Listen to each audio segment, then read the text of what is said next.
Rangana movie. অস্ট্রেলিয়াতে বসেই আমি সাইন করেছি।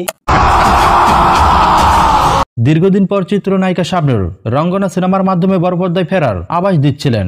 সম্প্রতি তিনি এই সিনেমার শুটিং শেষ করেছেন, আর শুটিং শেষেই গণমাধ্যমকে জানিয়েছেন এবার কুরবানির ঈদে আবার সিনেমা জগতে নতুন রূপে ফিরতে যাচ্ছেন। আর রঙ্গনা সিনেমায় কিংবদন্তি অভিনেত্রী শাবনূরকে বিভিন্ন রূপে উপস্থাপন করা হয়েছে। শুটিং শেষে নিজের অভিনীত রঙ্গনা সিনেমা নিয়ে চিত্রনায়িকা শাবনূর অনেকটাই আশাবাদী, আর কুরবানির ঈদে বড় পর্দায় এই সিনেমাটি রিলিজের ঘোষণা দিয়েছিলেন।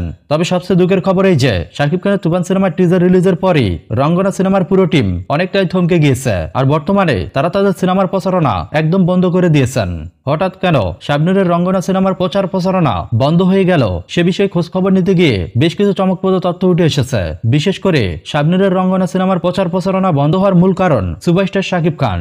শাকিব খানের তুফান সিনেমার টিজার রিলিজের পরই রঙ্গনা সিনেমার পুরো টিম তারা নিজেরাই সিদ্ধান্ত নিয়েছে যে এবার ঈদে তুফান সিনেমার সাথে রঙ্গনা সিনেমাটি রিলিজ দিবেন না। এর কারণ হিসেবে তারা জানিয়েছে চিত্রনায়িকা শাবনূর বাংলাদেশের একজন কিংবদন্তি অভিনেত্রী, আর এখন পর্যন্ত বাংলাদেশের বিভিন্ন আনাচে কানাচে শাবনূরের ব্যাপক জনপ্রিয়তা রয়েছে, যার কারণে চিত্রনায়িকা শাবনূরের সারা বাংলাদেশে ভিন্ন ধর্মী দর্শক রয়েছে। আর এই দর্শকরা ঈদ ছাড়াও সিনেমা হলে গিয়ে শাবনূরের রঙ্গনা সিনেমাটি দেখবেন। তবে যদি শাকিব খানের তুফান সিনেমার সাথে রঙ্গনা সিনেমাটি রিলিজ দেওয়া হয় তাহলে তুফান সিনেমার চাপে রঙ্গনা সিনেমাটি তেমন কোনো হল পাবে না, যার কারণে সারা বাংলাদেশের বিভিন্ন এলাকার লোকজন তাদের সিনেমা হলে শাবনূরের সিনেমা পাবে না, যার কারণে অনেক শাবনূর ভক্তরাই ইচ্ছা থাকা সত্ত্বেও শাবনূরের রঙ্গনা সিনেমাটি দেখতে পাবে না। যার কারণে এই সিনেমার পুরো টিম সিদ্ধান্ত নিয়েছে যে শাকিব খানের তুফান সিনেমার সাথে তারা শাবনূর অভিনীত রঙ্গনা সিনেমাটি রিলিজ দিবেন না।